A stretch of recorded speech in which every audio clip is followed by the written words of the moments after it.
Good evening. You're watching the main news on HKIBC. I'm Azam Khan. Here's a look at tonight's top stories. The government outlines plans for a drastic cut in the city's smoking rate. Seafood from 10 Japanese prefectures will be barred as soon as Tokyo releases wastewater from the Fukushima nuclear plant into the sea. And Volodymyr Zelensky fails to get his biggest wish at a Nato summit, but gets the chance to canvass for more weapons. The government is aiming to slash the number of smokers by 100,000 within 2 years. Its strategy includes making it more expensive to smoke and banning the sale of tobacco products to people born after a certain year. Chloe Wong reports. There are currently 600,000 smokers in Hong Kong, but the government wants to cut the number to 500,000 by 2025. To do so, it has launched a four-pronged strategy: controlling the supply, promoting a ban, enlarging smoke-free areas, and increasing support for quit smoking programs.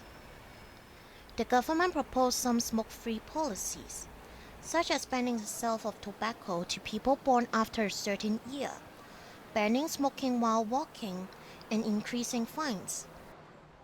There's also a proposal to raise the tobacco tax from 64% to 75% as recommended by the World Health Organization. Health Secretary Lo Chong-mao said a higher tax is an effective way to encourage smokers to quit. Lo, who's a doctor, warned that smoking endangers society. Considering secondhand smoking, the effect of secondhand smoke, and also the effect of smoking on the healthcare system. So it does affect the public and affect the whole community. So we have to make a balance on that. Lo added that details on efforts to cut the smoking rate from 9.5% to 7.8% will be released after a public consultation, which ends on September 30th. Chloe Wong, HKIBC. Hong Kong says it will immediately ban seafood imports from 10 Japanese prefectures as soon as Tokyo releases wastewater from the Fukushima nuclear power plant into the sea. Environment Secretary Tse Chin-wan made the announcement after meeting the Japanese Consul General today. Currently, the SAR only prohibits vegetables, fruit, and dairy products from Fukushima, but an expanded ban will cover marine products, sea salt, and seaweed from 9 other prefectures, including Tokyo. 7 correctional services officers have been arrested for alleged rape, according to sources. It is believed that the victim and her friends were invited to a party in Mirador Mansion in Tsim Sha Tsui on Saturday. The woman fell unconscious after she was drugged. Sources said the victim was raped when she had a blackout.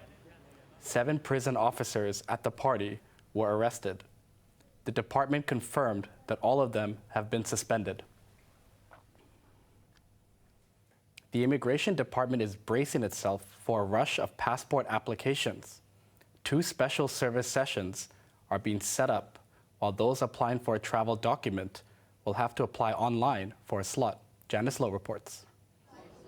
Crowds have been flocking to Immigration Tower in Wan Chai to apply for travel documents for their first summer break since all COVID measures were axed. To tackle the surge, the Immigration Department is setting up 2 special service sessions this Saturday and next Saturday. All 8 offices across the city will open from 2 p.m. to 9 p.m. for residents to collect their travel documents without making any booking. A total of 10,000 new passports are expected to be issued during the period. As of May, 750,000 citizens did not renew their passports, many of which have expired. Another 26,000 passports expire between June and December. But immigration offices are prepared for the rush. We have planned our contingency arrangement for the expiring passport, and we have increased our manpower. For example, to handle the peak, we have increased 1/3 of the manpower to handle the influx of application. For the coming expiring passport, we will do the same and to try our best to finish all within our pledge. Yang said the department received over 900,000 passport applications in the first 6 months of the year, an average of over 7,000 each day. The figure surpassed the pre-COVID number when 720,000 people applied in 2019. Starting tomorrow, all immigration offices will scrap the same-day ticket arrangement. Applicants will have to apply online for a slot. Janice Lowe, HKIBC. Children in 5 districts will be able to take part in after-school services in the coming academic year. Chief Secretary Eric Chan said the pilot scheme will kick off in districts with relatively more subdivided flats. They are Kowloon City, Yaotsemong, Shamsripo, Kwun and Kwai Ching. 50 primary schools will provide a total of 3,000 slots for after-school care. Chan hopes the free time that parents will then have will enable them to improve their livelihoods.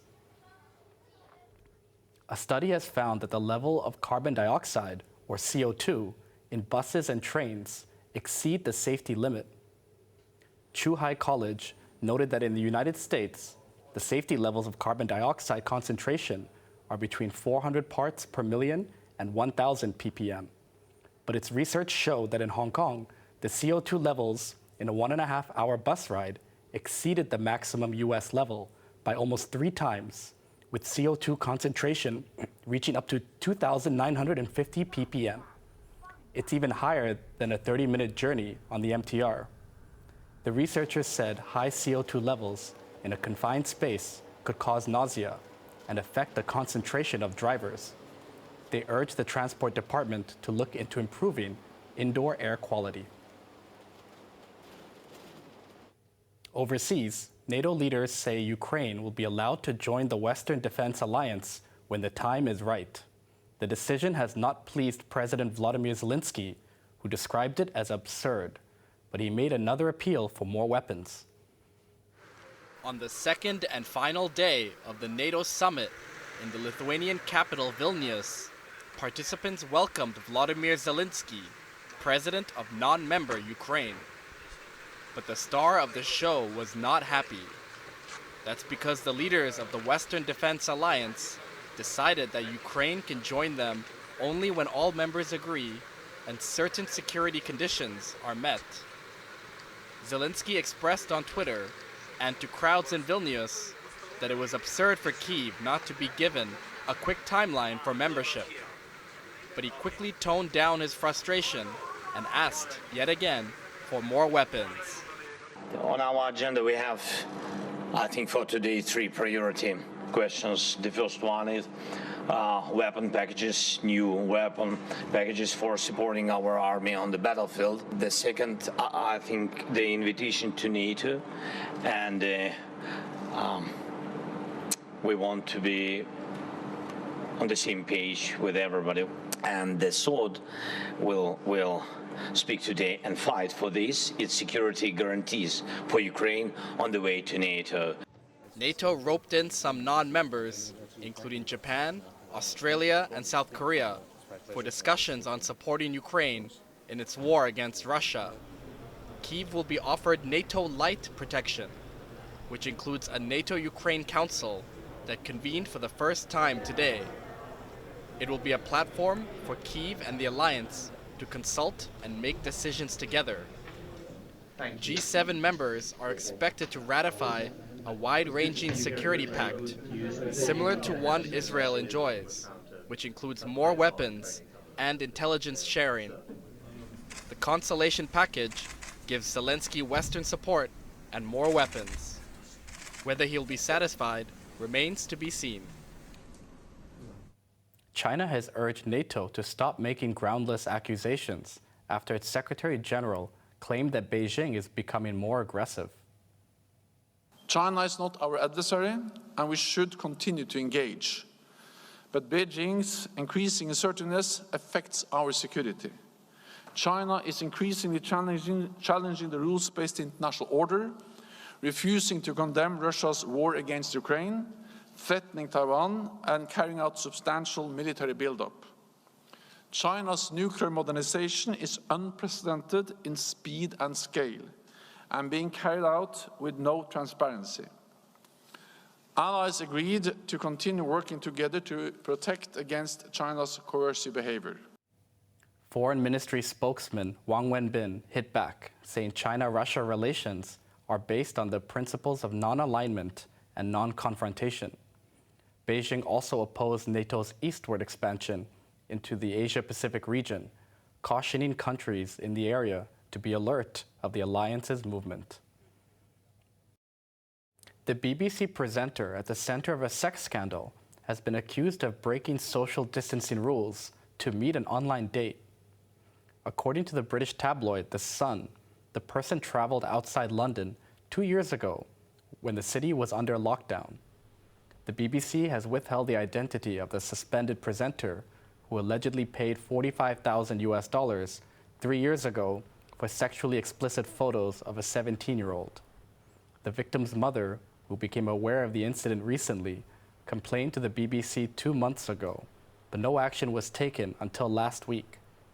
Other BBC presenters say the scandal has affected all of them and urge their implicated colleague to make a statement.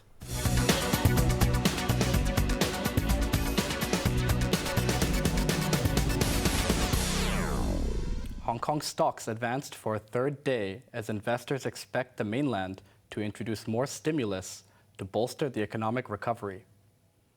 Sentiment remained upbeat as the Hang Seng Index climbed 1.1%. Meituan soared 4.3% after China's Economic Planning Agency praised the food delivery giant for taking a leading role in innovation.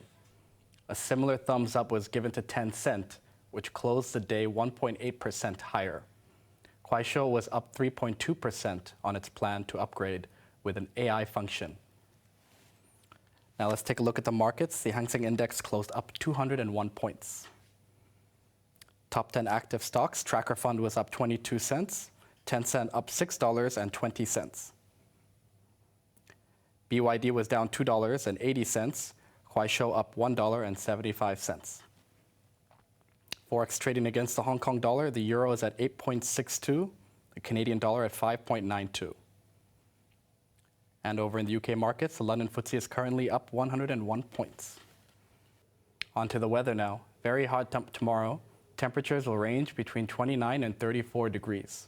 The sizzling conditions will prevail for the next couple of days. Now let's take a look at the weather around the world.